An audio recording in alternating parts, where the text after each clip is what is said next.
आम आदमी party budget से ठीक पहले साफ तौर पर एक प्रेस कॉन्फ्रेंस करती है और उसमें कहती है कि दिल्ली के व्यापारियों की जो दुकानें सील हैं उन्हें डीसील किया जाएगा, लोकल शॉपिंग सेंटर्स जो सील पड़े हैं उनको खोला जाएगा और साथ ही साथ ये भी कहा कि एमसीडी की जो कमेटी बनी है उसे जुडिशियल कमेटी में व्यापारियों के पक्ष में जो है फैसला अपना पक्ष रखना चाहिए।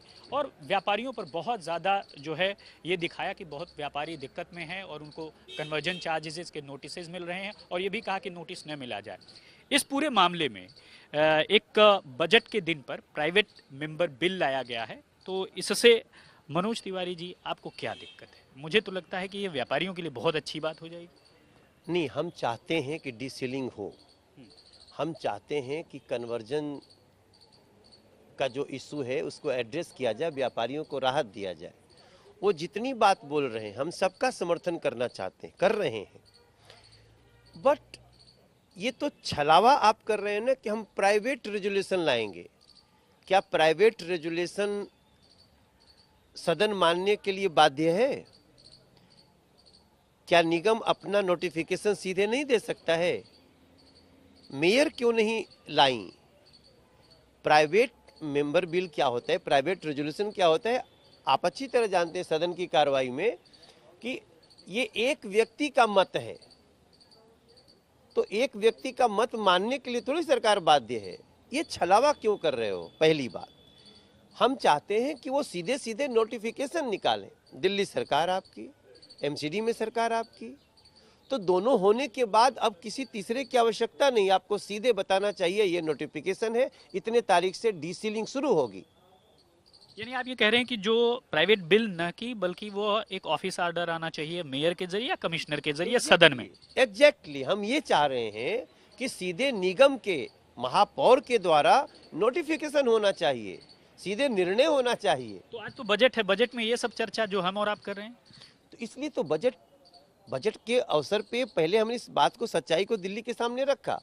इसमें देखिए, इन्होंने जो पहले से छूट दी जाती थी व्यापारी को, 15% दी जाती थी 30 जून तक, अब कह रहे हैं हम 15% नहीं देंगे, 10% छूट देंगे।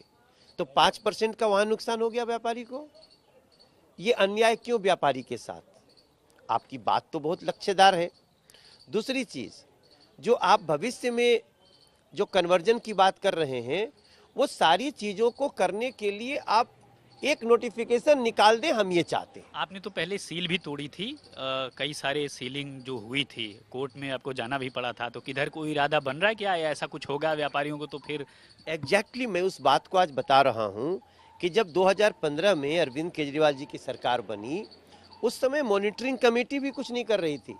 उस समय सुप्रीम कोर्ट भी शांत था, क्योंकि नई सरकार थी, सबको आशा थी। और जैसा पहले 2007 से बीजेपी एमसीडी में थी, तो हमने 351 सड़कों को नोटिफाई करने के लिए प्रस्ताव रखा था। एक बार कुछ साल तक कांग्रेस ने नहीं किया, और जब अरविंद केजरीवाल जी आए तो बड़ी आशा थी कि ये तो आम आदमी की बात कर रहे हैं। उन्होंने पूरे अभी तक उन्होंने उन 351 सड़कों को नोटिफाई नहीं किया। 351 सड़कों को नोटिफाई करते ही ये सारे डिसील हो जाएंगे। तो सवाल उठता है कि अब तो आप कर दो। अभी प्राइवेट रेजुलेशन ला के कहेंगे देखो मैं लाया, फिर कल कुछ बहाना करेंगे, क्योंकि ये सारे इशूज जो है वो दिल्ली के मास्टर प्लान से जुड़े हैं। टेक्निकल मामला यहाँ है, और जब मास्टर प्लान से जुड़े हैं तो आप उस मास्टर प्लान को बनाने के लिए आप उचित प्लेटफॉर्म है नहीं।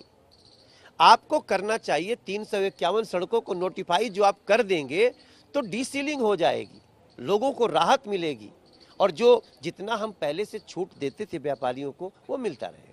यानी साफ है ये मसला अब आज का नहीं है, बहुत पुराना है। 2014 से दिल्ली के व्यापारी इसको झेलते आ रहे हैं। ऐसे में अब जब 15 साल बाद दूसरी सरकार आई है तो लोगों को लग रहा है, खासकर व्यापारियों को लग रहा है, उन्हें इन चीज़ों से निजात मिलेगी। अभिषेक सिंह के साथ राम किंकर सिंह, दिल्ली।